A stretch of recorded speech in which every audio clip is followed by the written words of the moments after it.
Gold, trusted gold buyers. మీరు తాకట్టు పెట్టిన బంగారాన్ని విడిపించి ఈ రోజు ఉన్న మార్కెట్ ధరకు కొనబడను. సో చిరంజీవి గారి విషయానికి వస్తే ఎన్టీఆర్, ఏఎన్ఆర్, కృష్ణ, శోభన్ బాబు, కృష్ణంరాజు, మురళీమోహన్, చంద్రమోహన్, ఆయన వచ్చిన అతి కొద్ది కాలంలోకే నాగార్జున, వెంకటేష్, బాలకృష్ణ లాంటి యంగ్స్టర్స్ వచ్చారు. వీళ్ళందరినీ దాటుకొని శివశంకర వరప్రసాద్ మెగాస్టార్ ఎలా అయ్యాడంటే ఆ క్వాలిటీస్ ఏమని చెప్తారు మీరు? Hard work, sir hard work, hard work. There is no other way. Okay, కష్టపడ్డమే. ఆయన కష్టపడ్డాడు, ఫలితం దక్కింది ఆయనకి. చిత్తశుద్ధితో పనిచేశాడు. సార్ బేసికల్గా ఆయన భారత్ స్కౌట్స్ ఇది దీంట్లో ట్రైన్ అయి ఉన్నాడు. అందుకని ఆ డిసిప్లిన్ మొదటి నుంచి అలవాటు అయిపోయింది. ప్లస్ చిరంజీవి గారి ఫాదరు చాలా స్ట్రిక్ట్గా డిసిప్లిన్తో పెంచాడు పిల్లలు. అందుకని ఆ డిసిప్లిన్ అలవాటైంది. లక్కీగా సురేఖ్ గారు భార్య కావటం, ఆ అమ్మాయి చాలా చాలా నా సిస్టర్లాగా. ఆ అమ్మాయి ఎంతో ఓపికగా ఆయనకి ఎప్పుడు వచ్చినా లేటుగా వచ్చినా ఎలా చేసినా ఆయనకి చాలా బాగా చూసుకుని ధర్మపత్నిగా అమ్మాయి చేసిన సేవ అంతా ఇంత కాదు. That's why is happy. చాలా ఆనందంగా ఉంది సార్. ఎందుకంటే చిరంజీవి గారి ప్రస్తావన వస్తే అందరూ ఇప్పుడు మనం మాట్లాడుకున్నట్టే ఆయన కష్టపడ్డాడు, ఆయన నేర్చుకున్నాడు, పడ్డాడు, లేచాడు, గెలిచాడు, అందరూ ఇలా మాట్లాడుతూ ఉంటారు. అయితే ఆయన జీవిత భాగస్వామిగా సురేఖ గారి కష్టం గురించి చాలా తక్కువ మంది మాట్లాడతారు. మీరు చాలా దగ్గరగా ఉన్న మనిషి కాబట్టి ఆ ప్రస్తావన తీసుకొచ్చారు. నాకంత తోబుట్టు లాంటిది సార్. పైగా మా పెళ్ళిళ్ళు అందరూ ఒకే నెలలో అయినాయి. నా పెళ్ళి, చిరంజీవి గారి పెళ్ళి, రాజేంద్ర ప్రసాద్ పెళ్ళి. మా ముగ్గురు పెద్ద పిల్లలు, చిరంజీవి గారి పెద్దమ్మాయి, నా కొడుకు, రాజేంద్ర ప్రసాద్ కొడుకు, ముగ్గురు ఒకే నెలలో పుట్టారు. సార్ ముగ్గురు మేము మున్సిపల్కి షూటింగ్ చేస్తున్నాం. ఇక్కడే సంజీవ్ రెడ్డి నగర్లో. అదే షూటింగ్లో ముగ్గురు పిల్లలు పుట్టారు. ఆ ముగ్గురిని కూడా పార్టీలు చేసుకున్నాం. సార్ అలాగా కోఇన్సిడెన్స్ అని. So we had a good life.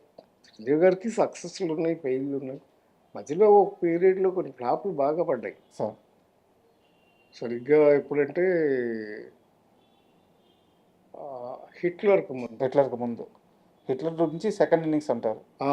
హిట్లర్కి ముందు చాలా వస్తే ఫ్లాప్లు వస్తే కొన్నాళ్ళు, ఒక 6 నెలలు అసలు షూటింగ్ చేయలేదు ఆయన. సార్ బెంగళూరు వెళ్ళిపోయి, బెంగళూరులో ఆయనకి రిసార్ట్ ఉంది, అది మా బ్రదరు కట్టారు, అలంకృత అని.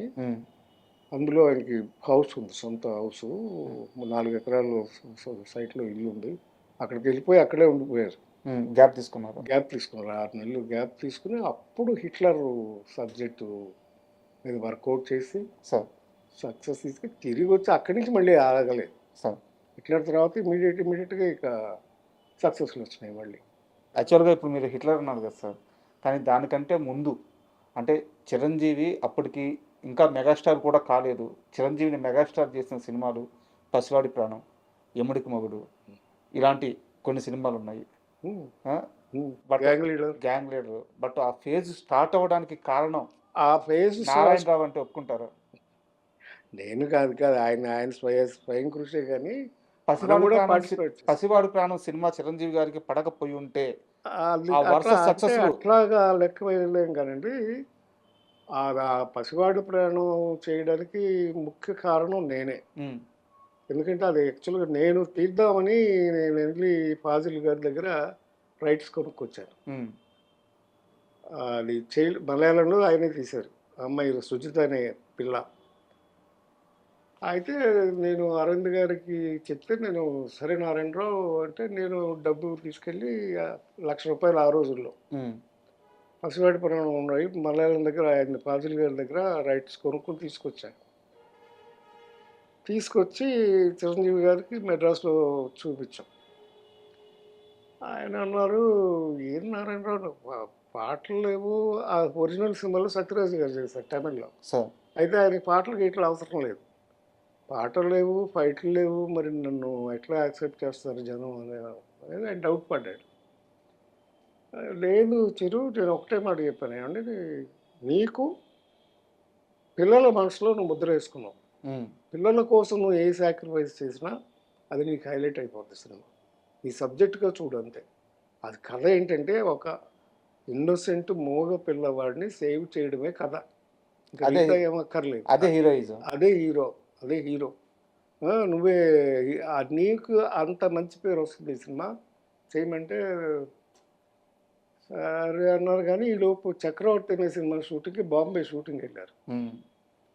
ఈలోపు ఏం చేశాడు, నా ఫ్రెండే హరిప్రసాద్ అని, సో నా పార్ట్నరే, వాడేం చేశాడు, డబ్బింగ్ రైట్స్ కొనుక్కొచ్చాడు తమిళ సినిమాది.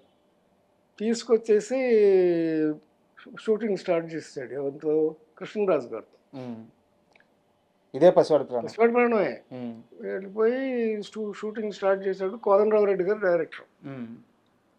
షూటింగ్ మొదలు పెట్టేశారు. నాకు తెలిసింది షూటింగ్ మొదలు పెట్టారని. అదేంటిది, నేను రైట్స్ కొనుక్కుంటే అంటే ఆడి డబ్బింగ్ రైట్స్ ఉంది అతనికి, అందుకని డబ్బింగ్ రైట్స్ కొంటే స్ట్రైట్ సినిమా తీయకూడదు. పైగా ₹1,00,000 పెట్టి కొన్నాను ఆ రోజు. 1,00,000 అంటే తక్కువేం కాదు. అంటే సరే నేను బాంబేకి ఫోన్ చేశాను అరవింద్ గారికి. అరవింద్ గారు డాక్టర్ గారు ప్రొడ్యూసర్ దాకా చక్రవర్తి. అరవింద్ గారు ఇట్లా వాళ్ళు మొదలు పెట్టారు అంటే ఆ చిరంజీవి గారికి కూడా పెద్దగా ఇంట్రెస్ట్ లేదు కదా, వదిలేద్దాంలే నారాయణరావు అన్నాడు.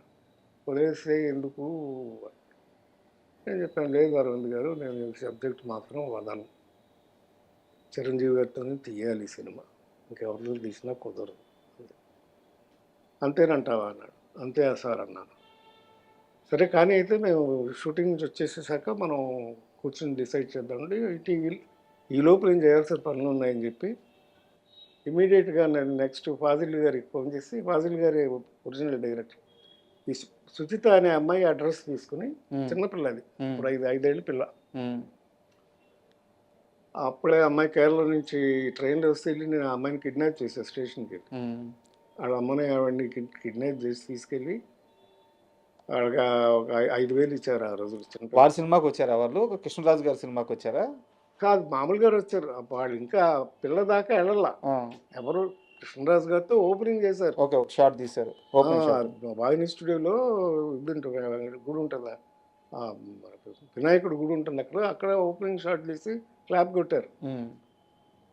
నేను సుజితాని బ్లాక్ చేస్తాను ఫస్ట్. తర్వాత రఘువరన్, అప్పటికే నేను సినిమాలు చేస్తున్నాను రఘువరన్తో. రఘువరన్ ఫోన్ చేసి రఘువరన్ బ్లాక్ చేశాను. రఘువరన్, నేను తీస్తున్నాను ఈ సినిమా, నాకు కావాలి. సరే అని డేట్లు ఇచ్చేస్తాను, బ్లాక్ చేస్తాడు. తర్వాత యాంటోనీ అని ఆ గడ్డపాడు ఉంటాడు, విలన్, వాడిని బ్లాక్ చేసేసారు. ముగ్గురిని బ్లాక్ చేసి పెట్టారు. అప్పుడు చిరంజీవి గారు బాంబే నుంచి వచ్చారు. వాళ్ళ ముగ్గురు లేకపోతే ఆ సినిమా లేదు. కరెక్ట్, ఎమోషన్ పోద్ది. ఆ ముగ్గురు లేకపోతే లేదు, సినిమా లేదు. సరే అరవింద్ గారు వీళ్ళు వచ్చిన తర్వాత చిరంజీవి గారితో ఫోన్ చేయించారు, కోదండరావు రెడ్డి గారికి. కోదండరావు రెడ్డి గారు, ఏంటి రెడ్డి గారు, మరి నారాయణరావు కొనుక్కొచ్చాడంట, తీస్తానని గొడవ చేస్తున్నాడు, ఏం చేద్దాం? నేను వచ్చేస్తున్నాను, ఆయన వచ్చేసాడు. ఎట్లా అది పసివాడి ప్రాణం స్టార్ట్ అయింది. And for more videos, Please subscribe to iDream. Please subscribe to iDream. Please subscribe iDream. And please subscribe to iDream. For more videos, subscribe to iDream. please like, share and subscribe to the channel. Congratulations, iDream. Subscribe to iDream. Subscribe to iDream. So subscribe to iDream Media. iDream ki iDream team andarki huge congratulations. Please subscribe iDream Media. Please subscribe to iDream. Subscribe iDream. Please subscribe to iDream. iDream అంటే నా కళల ఛానల్ను subscribe చేసుకున్న నోరు తిరుగుతలేదు, మీరైతే గంట గుర్తు కొట్టండి. For more such videos, please subscribe to iDream. Subscribe to iDream. Please subscribe to iDream. Please subscribe iDream Media. Please do subscribe to iDream. Please subscribe to iDream Media. For best entertainment and information, please subscribe iDream. And don't forget to subscribe to iDream.